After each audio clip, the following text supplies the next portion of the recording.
as moms, when we're not getting enough sleep, how much would we pay for just a few extra minutes of rest? Well, you might be able to relate to this mom who writes, I'm feeling so incredibly exhausted. My baby won't sleep unless we hold her. We take turns throughout the night, but we're both so sleep deprived. I'm terrified of SIDS, but as soon as we move her to her crib, she's instantly awake. We expect it to be tired, but we can't keep doing this. I'm scared we're going to fall asleep at the wheel or my husband is going to get injured at his job. It just seems like there's not a good option other than hiring someone to hold her while we sleep. I feel like a zombie. How do parents do this? Do you have any suggestions for getting her to sleep in her crib? Well, as moms, I think we can all relate to being in this boat, especially when our newborns won't sleep unless it's like a contact nap, or we can all relate to being in nap jail. But even though we're trying to make sure our newborn gets enough sleep, but then we're also so incredibly exhausted, we need sleep too. And we know so much already that there's this huge link between sleep deprivation and sleep debt to postpartum depression as well as mom rage. So what then are we left to do? Well, in this episode, I want to discuss the mistakes that I made as a new mom regarding unsafe sleep practices, as well as the emotional and the monetary cost of safe sleep, and how to help your baby sleep in their crib if they're not already. But before we dive into today's topic, if we haven't hung out before, my name is Brianna. I'm a fellow mom and money coach, and here we take questions from moms for moms all about money and real life. But with that, let's go ahead and dive into today's topic. As a new mom myself, I made a huge mistake when it came to safe sleep for my son. Now, I had a really hard time with breastfeeding, but for that reason, I ended up bottle feeding him for a couple of months. There's an episode about it if you're interested in it. But because of that, he had a really hard time sleeping at night because of reflux. And I knew that with reflux, the best thing to kind of help combat it was, outside of nursing and burping and and all of that, was to have him sleep at an incline. Well, the only way I knew how to do that was to either put him in his car seat or his swing. And so I would let him sleep all night in either of those options. And looking back on that, I realized how incredibly dangerous it was. In fact, I started, shortly after doing that for a couple of weeks, I was like, this probably is not as safe as I think it is. And so we immediately stopped that. And I'm so incredibly grateful that nothing happened to him while we did that. But it was not too far after that I had stopped that I found an article of someone that actually had their baby die and pass away in their car seat after they had let their baby sleep in the car, and they took their car seat in and the baby passed away in the car seat because it's not set up to allow babies to sleep safely in that position that the car seat sits when it's not in the car.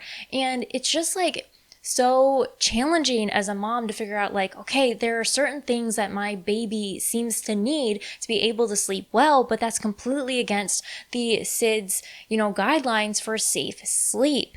So what does that best sleep environment need to look like for a baby? And of course, there's a huge cost as parents to set up the best environment, not only to keep our babies safe, but also to help our babies sleep. So if we just look at the price of safe sleep on its own, most parents are already going to have purchased some of these things already because of their need for just general typical things that you tend to have for a baby, such as a crib, a mattress, a sheets, and if you decide to have an extra bassinet, a bassinet as well. Now the crib is going to range anywhere from $100 to $400, a mattress anywhere from $100 to $300, sheets are going to be around $30, and a bassinet, depending on the brand that you get, whether it's rather like standard or a luxury option, can range anywhere from a few hundred up to a couple thousands, or up to $1,000 or so dollars. But outside of just having a safe place for your baby to sleep, you also have to have the best sleep environment, and that is going to need to be a dark, quiet, comfortable place. And we're going to look at how much that may be to actually set up your room. So if you want blackout curtains, you're going to probably most likely need about 2 panels, and they range anywhere from $20 to $60 per panel. Now, if you need a nightlight for you, that way you can care for your baby at nighttime without turning on a bright light, because that'll instantly wake everybody up, that's going to range anywhere from $5 to $30. Now, for a quiet atmosphere, most parents actually prefer, and most babies actually really enjoy, white noise. So if you pick up a white noise machine, these can help create a calming sleep environment, but they typically cost around anywhere from $20 to $50. Now, if you go the route of a box fan, those are going to be anywhere from $20 to $40. And I have heard that having the airflow from a box fan or a rotating fan can actually help regulate a baby's breathing, so it could help possibly prevent SIDS from actually occurring. Now, I don't know if there's any scientific studies out there to help support this idea.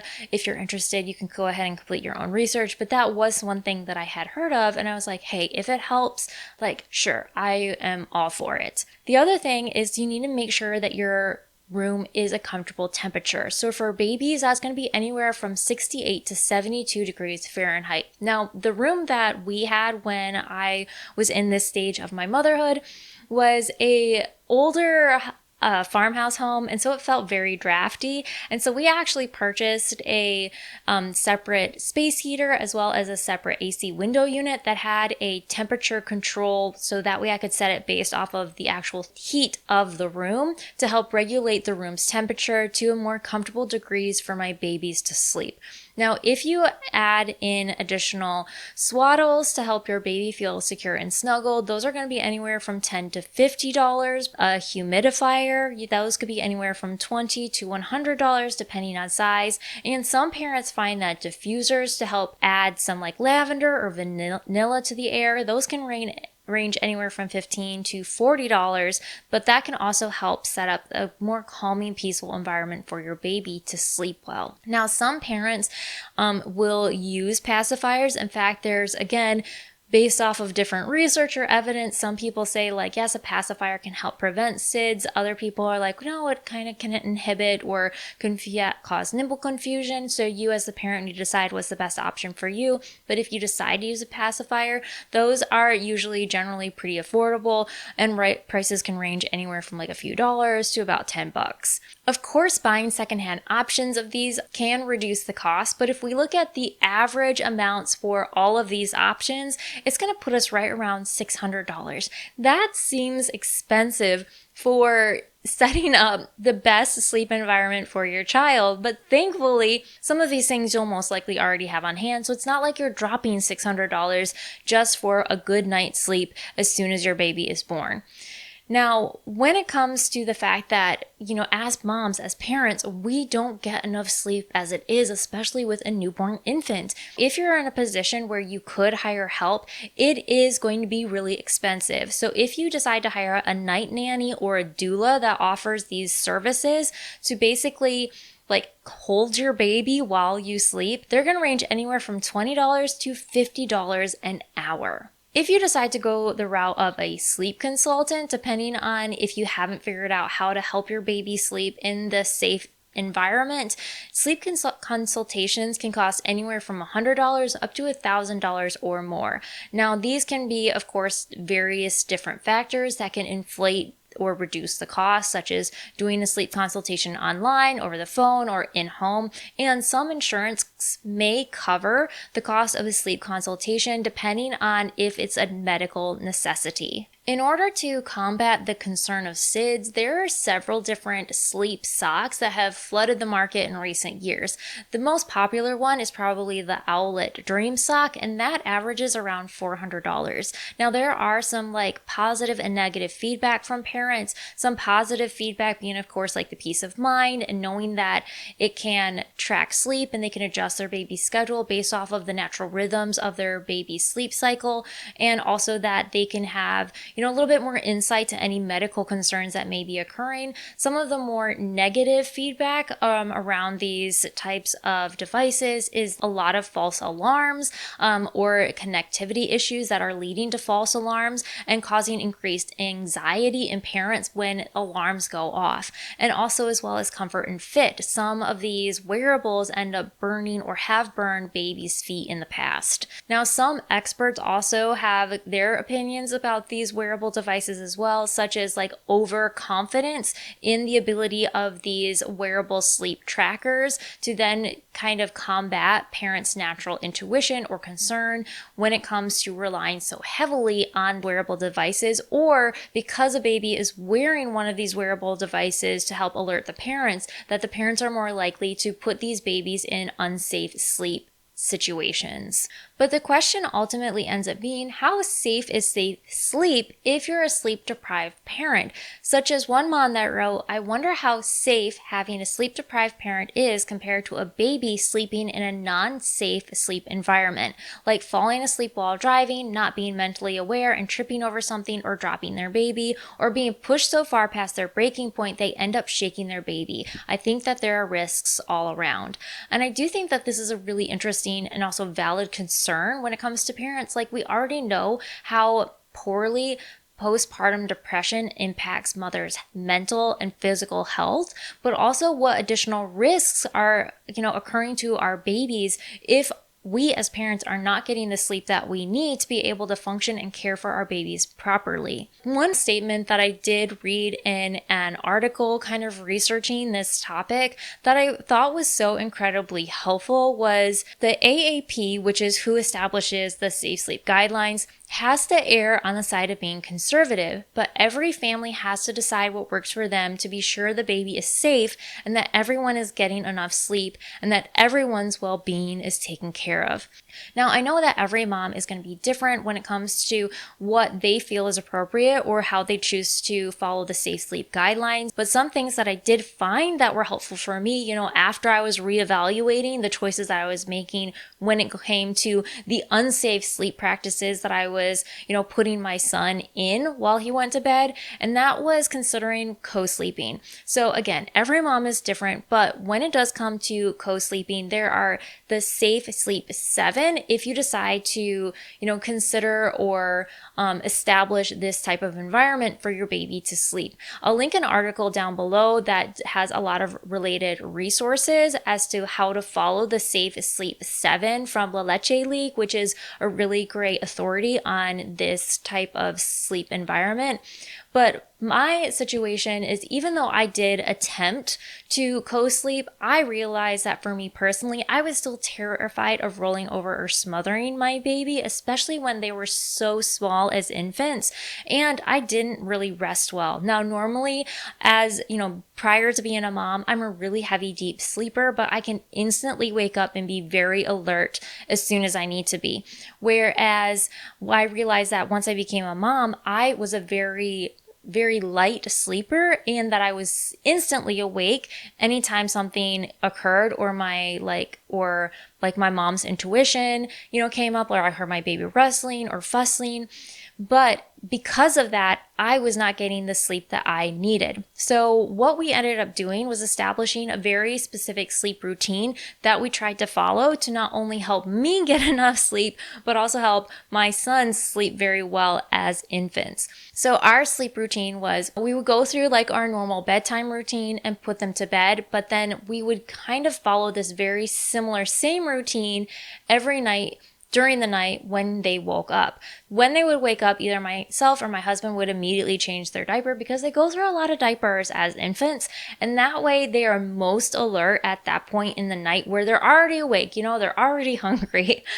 And then they would be a little bit more alert to also feed well. I would feed them in the recliner, so that way I wasn't tempted to lay down in bed with them and being, again, concerned that I would be rolling over and suffocating while I was nursing.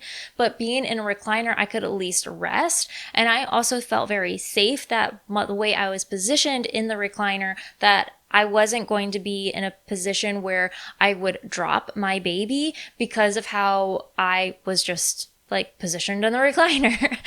Now, after my baby was nursed and he was fed and he was good, then I would actually gently bounce him on an exercise ball, and that helped to not only get all of the gas and any reflux or any bubbles that were stuck in their stomach out. They were usually pretty drowsy and pretty well back to sleep from nursing and their tummies being full, as well as the motion of that like gentle rocking, bouncing on the ball, then they would go in the bassinet. And because the bassinet was right next to the bed, there would be times when I would actually like sleep on my side and have my hand touching their hand or like on their stomach. So that way they just knew that I was close and nearby, and they would still have a little bit of comfort, even though we were not co-sleeping. As my baby got a little bit older, we did transition him into the crib in our bedroom because the crib mattress we found for him was just way more comfortable than the bassinet. But it also kind of caused a little bit more work for me as the parent, because then I couldn't just like immediately comfort him by like touching him in the bassinet in the middle of the night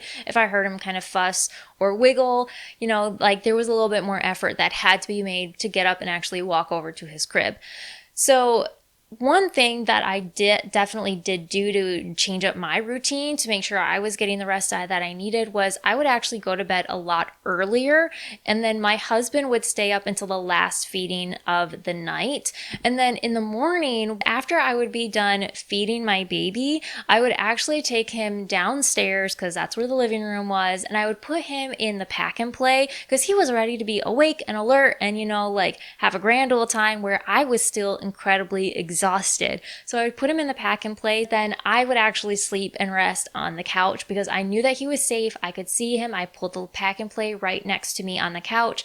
And that way I could still have at least a light nap sleep without feeling concerned that he's in an unsafe environment that I have placed him in because I'm so incredibly exhausted. No matter what safe sleep environment you choose for your baby, whether that's co-sleeping or having them sleep alone in a crib or bassinet next to you, one thing that I did find incredibly helpful when we got to the point that we were ready to do sleep training was to do soothing in the crib and help them establish that like environment as safe and feeling secure and just like knowing that I wasn't too far away. And one of the things that I would do if I would lay my baby down, even though they're drowsy but not quite fully asleep, is sometimes they would fuss or, you know, like not quite be ready to drift off, because we all know or have had those experiences where as soon as you lay your baby in the bassinet or in their crib, they're instantly awake and alert and not happy to be there.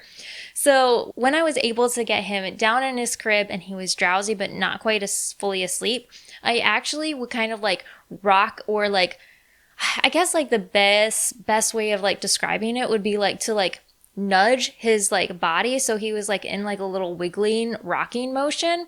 And that's where like I would put my hand on his stomach and I would just kind of like rock his body back and forth in a way that kind of helped him feel like a little bit of that movement motion. And then as he started to drift off to sleep, I would just slow that motion down a little bit more until I eventually just stopped, and I would leave my hand on his stomach for a little bit and then gently remove it. And that typically was enough to help him feel calm, him feel secure. That way he felt like I was still very close and nearby, whether it was for a nap or whether it was actually during the night. So that way I could get some sleep in my own bed.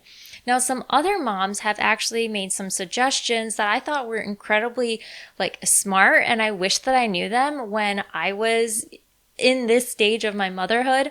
So one of the moms said, very similar to me with like the nudging, rocking type of thing. She said that she shook the bassinet while laying her baby down and for 5 minutes after. And I realized like this would have been a lot easier than like trying to like nudge and rock my baby's body. Depending on what your bassinet may look like. The other mom said that she recommended try preheating the crib with a heating pad and then removing it before putting your baby down. You can also sleep with your crib sheets for a couple of nights, and then that will allow your scent to transfer to the crib sheets so that your baby can smell you.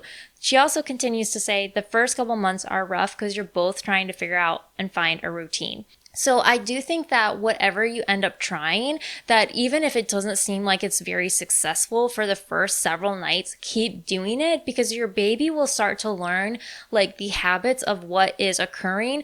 And as you continue to respond and keep the same routine in how you respond to your baby and put them to sleep and like comfort them during the night and like help reassure them that you're there, they're going to start build that trust and relationship with you that they know what to expect. And I know that it's kind of like crazy to think like they know this as such like a young age, but ultimately they're really looking just for like a sense of comfort and security. And if you respond the same way as a parent, they will come to know and be able to trust and feel secure in what that routine looks like, and knowing that you're there and going to respond to their needs because you respond in the same way every time. The final thing that I thought was very interesting that I hadn't heard before from another mom was she said that she actually did what she calls bum taps. So she rolls her baby on to their side and then she lightly taps like their bum and their back in a sequence. And she does this 3 times. So the first time might be really fast, and the second time might be a little bit medium, and then the third time will be really soft. And this helps to kind of like give them something to focus on outside of just like crying, and helps soothe them to sleep. And then after that final count of 100, where it's a little bit more slow, then she puts them back on their back, and hopefully they're all settled in for the night. I would be interested to hear what you as a parent have found helpful, if you can relate to anything that we discussed today. But if you have a question like this mom did, feel free to send it in. I would love to discuss it in a future podcast. Till we hang out again, I hope you create a home your heart loves.